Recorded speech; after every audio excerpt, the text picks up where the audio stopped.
My life is pretty normal for a young teacher. I'm Lily, and after working hard at a training college, I finally got a job at one of the best schools around. My plan was to teach, maybe do some writing on the side, and one day start a family with the right guy whenever he showed up. That part happened quicker than I thought, thanks to my college friend Nancy. Lily, you have to meet Charles. Nancy insisted one windy Monday afternoon over coffee. He's looking for something real, and you are too. I just have a good feeling about this. That evening, I met Charles at a local bar. He was easy to spot, taller than most people, with a loud laugh that filled the whole place. I was so nervous, fixing my hair over and over, but when he smiled, all my nerves disappeared. Hey, you must be Lily. Nancy hasn't stopped talking about you. No pressure, right? Charles joked as he pulled out a chair for me. Yeah, no pressure at all. I laughed as I sat down, thinking about how this one night could change my whole future. We hit it off right away. Charles worked in finance, not really my thing, but he made it sound exciting every time he talked about his day. He loved hiking, hated sushi, and had a soft spot for cheesy 90s movies. 5 years later, we were setting up our home together. The wedding was small, just close friends and family in a garden ceremony. It was perfect for us. Charles's mom, Karen, seemed nice enough. She was always polite and ready to help, so I thought things were off to a great start. Living together was easy at first. Charles was supportive, and we always had each other's backs. But then, the pressure started quietly at first, but soon it was constant. Lily, when are you two going to give me a grandchild? You know Charles is my only chance for this, Karen would casually say during her visits. It was like hearing the same thing over and over, each time more urgent. I tried to stay calm and keep the peace. We're working on it, Karen. These things take time, I'd say with a forced smile while chopping veggies or setting the table. After dinner one night, as we were cleaning up, Charles turned to me, and his expression softened. Hey, sorry about Mom. She's just excited. We're okay, right? Charles asked. Yeah, we're okay. I assured him, but deep down, I wondered how much longer we could handle the pressure before it started affecting us. Living under constant pressure to start a family felt like walking on eggshells, and Karen's reminders never seemed to stop. Each visit, she became more impatient, like sandpaper rubbing against my already worn nerves. One sunny Monday morning, Charles and I were enjoying a rare day off together. We were in the middle of a lazy breakfast when I saw Karen's car pull up. Even before she came inside, I knew we were in for another round of her questions about grandkids. Morning, you two. I just came from Amanda's grandkids' christening. Adorable little thing. So, any news on my future grandchild? Karen burst into the kitchen, full of expectations. Charles almost choked on his coffee, managing a polite, "Morning, Mom." I forced a smile and tried to stay calm. Hi, Karen. We're just enjoying breakfast. Would you like some coffee? I offered, hoping to change the subject. No, I'm fine. Just wanted to chat quickly. Lily, you're not getting any younger, you know. Timing is everything.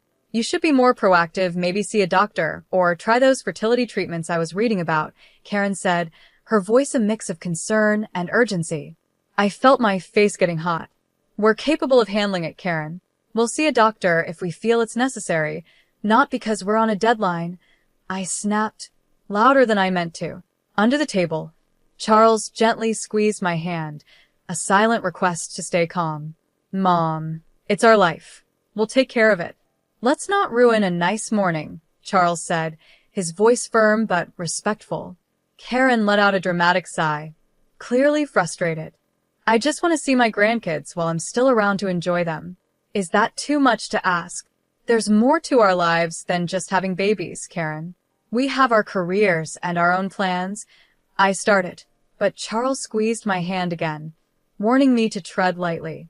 I know, but family is everything. Karen shot back, her words sharp as she grabbed her purse. I'll leave you to your plans then, but just think about what I said, okay? After she left, the tension hung in the air like a bad smell. Charles and I spent the rest of the morning in silence, both deep in thought. Karen's visits were turning into a battleground, and we always found ourselves on the defensive. That evening, We decided to take a walk to clear our heads. She's my mom, and I love her, but I can't stand how she keeps pushing us. It's like she's checking off boxes on some life checklist, Charles said as we strolled through the park, letting out his frustration. I understand she's excited, but it feels like she's more focused on being a grandma than caring about our happiness or health. I replied, feeling my frustration build up. It's like we don't matter to her unless we have a grandchild. We need to set boundaries, Lily, Charles said, his grip on my hand tightening as we walked back home. Next time she brings it up, we have to be clear, firm, but clear. The reality of our situation hit me like a heavy weight in my stomach. Setting boundaries with Karen wasn't going to be easy, but it was necessary. I wasn't just fighting for our peace. I was fighting for our future, whatever it might hold. After all the stress and tense dinners, our biggest dream finally came true. I was pregnant. Charles and I were beyond happy, floating on a cloud of joy that felt almost unreal. But with our exciting news came Karen's overwhelming enthusiasm, now stronger than ever. We had just started working on the baby's room, painting the walls a soft, calming color and putting together a crib, which took way more patience than I thought I had. During one of those DIY afternoons, Karen showed up unannounced again. She was wearing a bright red t-shirt that said Future Grandma in big, bold letters. Look at this.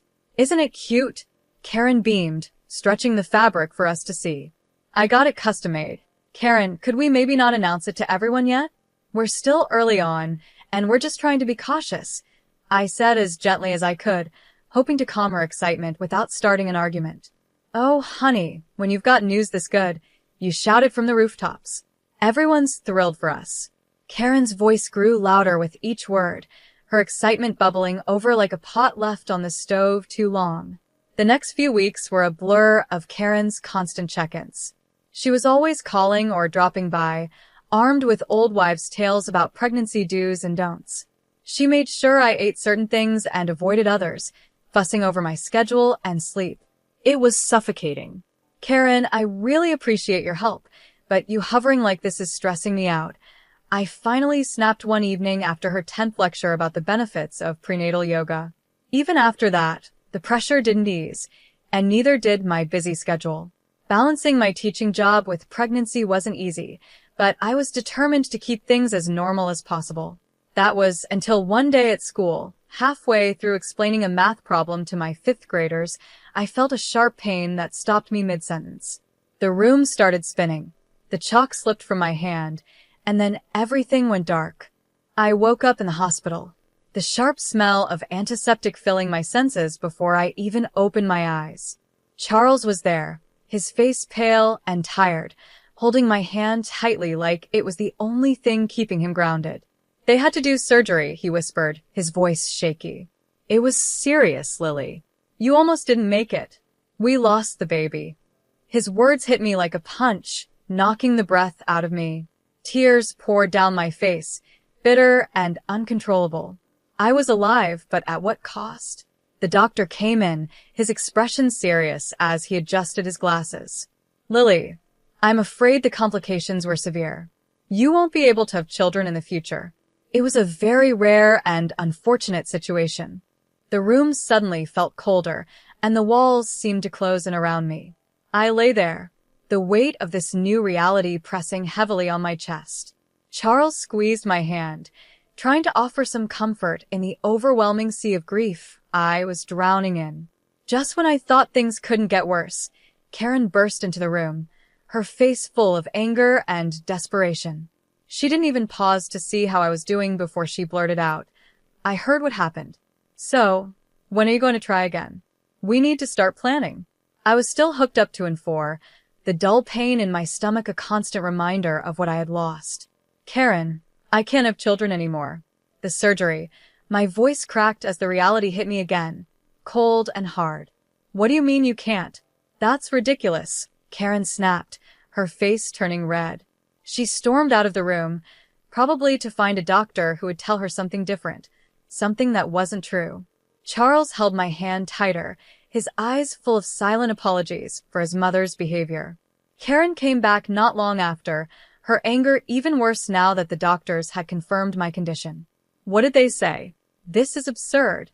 You've taken away my chance to be a grandmother, she yelled, loud enough that a nurse peeked into the room, her eyes wide with concern. Mom, please, Charles said, his voice firm but pleading. This isn't helping. Lily needs to rest. Rest? What she needs to do is think about her family. About us. This is selfish, Karen said, her words cutting deep. I could barely hold it together. I didn't choose this, Karen. Why can't you understand? I almost died, I said, my voice breaking with both pain and frustration. Karen's eyes narrowed. If you had been more careful, this wouldn't have happened. You've always been too focused on your career. Maybe that's why. Enough. Charles's voice filled the room, sharp and commanding. Mom, leave. Now. We'll talk when you're ready to be reasonable. But Karen wasn't finished. She turned to me, her voice full of venom as she hissed, You're not worthy of my son. You can't give him what he needs. You're not a real woman. Her words pierced through me, leaving a sting that would never fade. A tear slipped down my cheek, mixing with the bitterness of her cruel words. Charles practically had to drag her out, and I could still hear her protests echoing down the hallway. Recovery was slow, and when I finally returned home, the emptiness was unbearable. I tried going back to teaching, hoping the routine and the sound of children's laughter would help, but every joyful noise reminded me of what I had lost. Seeing a psychologist helped a bit. You need to grieve, Lily, not just for your child, but for the life that's now behind you, Dr. Alexander said during one of our sessions. Her words, though meant to heal, also made the finality of my loss even more real. One day, during an especially tough week, I made a decision. I can't teach right now, I admitted to Charles over a quiet dinner. When I see the kids, I just see what I've lost. I'm thinking about working at the library. It's peaceful, quiet. So, I took a job at the local library, leaving the busy school hallways for the calm aisles filled with books and quiet visitors. It was a place where my heart could begin to heal, away from the prying eyes and constant expectations. Even though I had moved on to the peaceful life at the library, Karen's presence still hung over us. She wouldn't stop bringing up the topic of grandchildren, becoming more invasive and harsh with each passing day. As months went by, her accusations only grew sharper. On my birthday, a day I hoped would be light and free from pressure, Karen cornered me in the kitchen just as I was about to cut the cake. Her voice was low and full of venom. When are you going to fix this, Lily? You need to give Charles children, she hissed. I froze, the knife trembling slightly in my hand. Karen, Charles and I have been thinking about adoption. It's a beautiful way to build a family, I said, trying to keep my voice calm despite the storm inside me. Adoption? Over my dead body. Karen exploded, her face twisting with disgust. I won't have you bring some stranger's child into our family. Who knows what kind of sick, twisted genes they have. No grandchild of mine will come from someone who couldn't even keep them. Her hateful outburst echoed through the kitchen, and the living room fell into silence. I could feel everyone's eyes on us, their stares weighing me down like a heavy blanket. That's enough, Karen, I snapped, letting the knife fall onto the counter with a clatter. I stood tall and faced her. You don't get to decide how Charles and I build our family. This is our life, our choice, I said firmly. Karen's eyes narrowed, and with an angry huff, she stormed out of the kitchen, slamming the door so hard it made the windows shake. The room stayed silent, all the joy of the day gone with her. The discord Karen had planted grew quickly. At first, it was just subtle whispers, a look here, a nudge there suggesting I had been careless during my pregnancy. Then, the rumors turned into full-blown gossip, accusing me of drinking and behaving badly, which supposedly caused my miscarriage. The anger inside me built like a storm. One evening, after overhearing a particularly nasty version of the rumor from someone I thought was a friend, I decided I had enough. I called Karen. Karen, this has to stop now, I said firmly. Spreading lies about me is not just hurtful, it's slander. And I won't tolerate it anymore.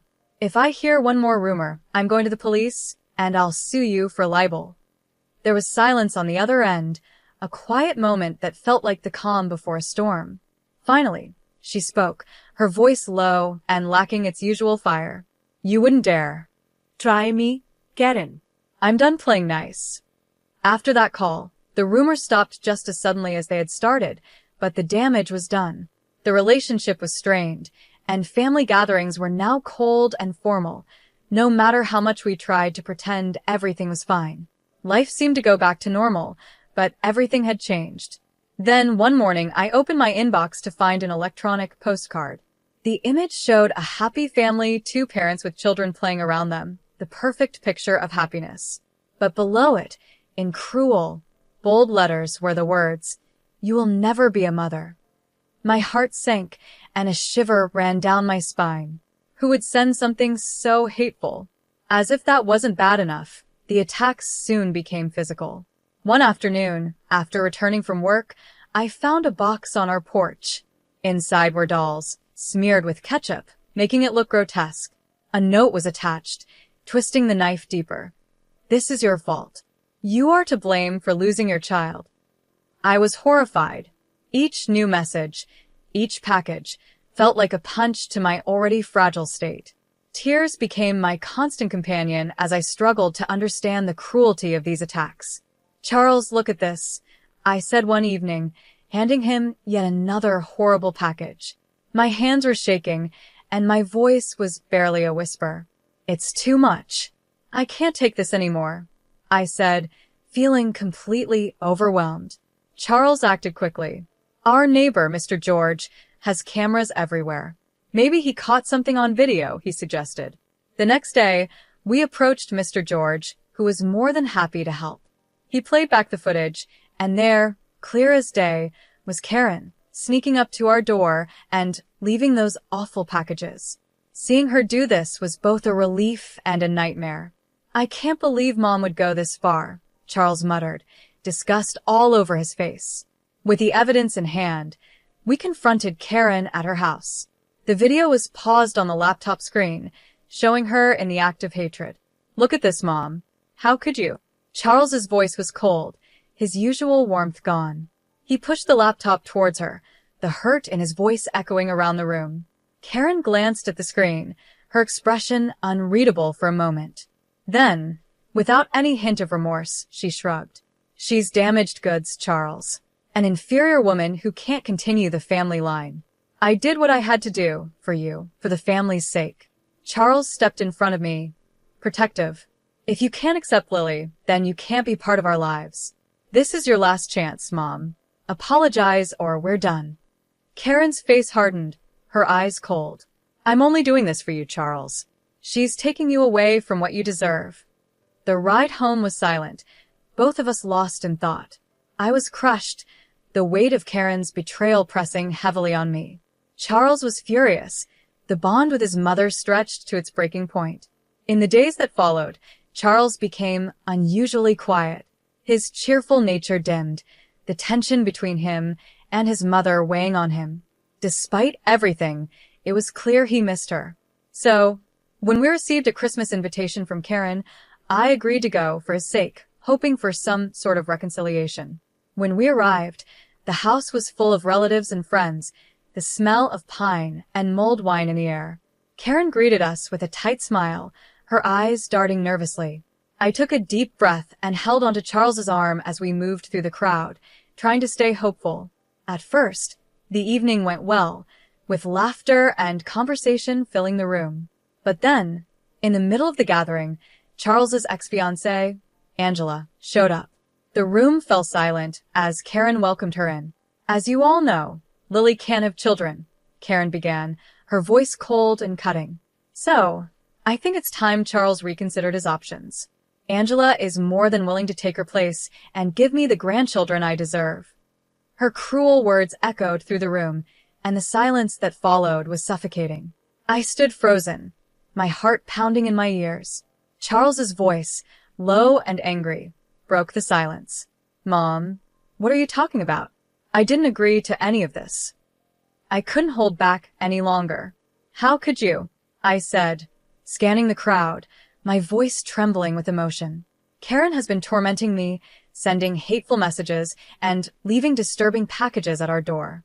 I pulled out my phone and showed the video from Mr. George's camera, the footage clearly showing Karen's awful actions. Gasps of shock and disgust filled the room.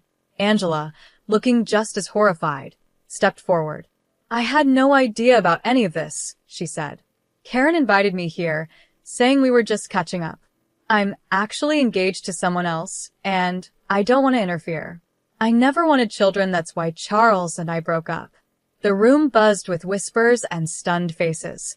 Karen's friends and family began to leave, their expressions ranging from embarrassed to outraged. It was clear they sympathized with us. Karen, now pale and flustered, tried to defend herself. "I was only trying to make sure my son had a proper family." Charles's voice was cold and final.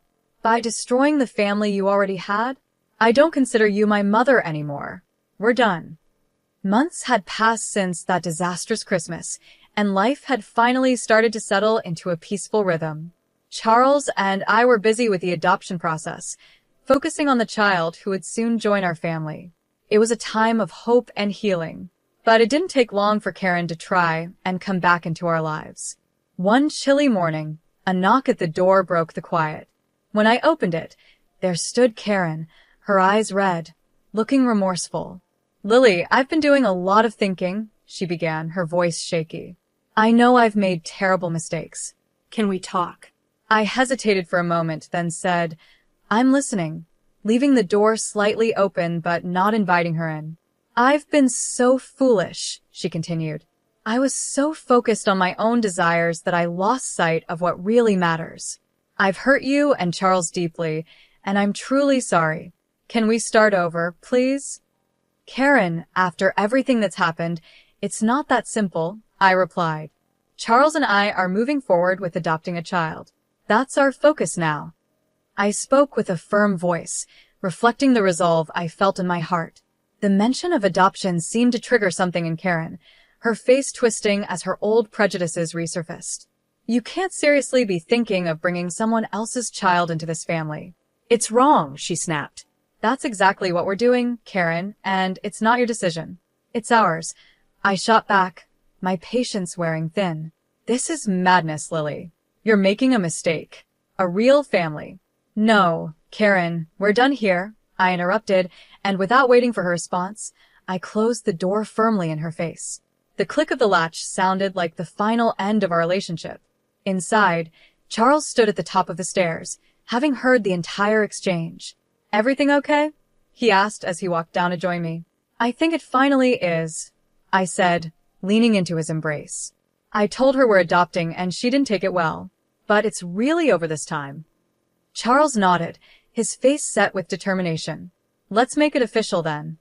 Together, we blocked Karen's number on our phones and sent messages to our friends and family, explaining that we had decided to cut ties with her for the sake of our future family's peace and well-being.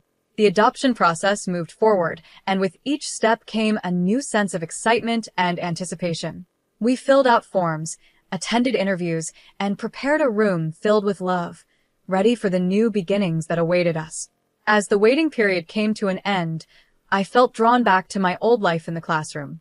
I returned to teaching, and the joy of being around children once again lit up a part of me that had dimmed during those dark times. Standing in front of my class, I realized how much I had grown, how resilient I had become.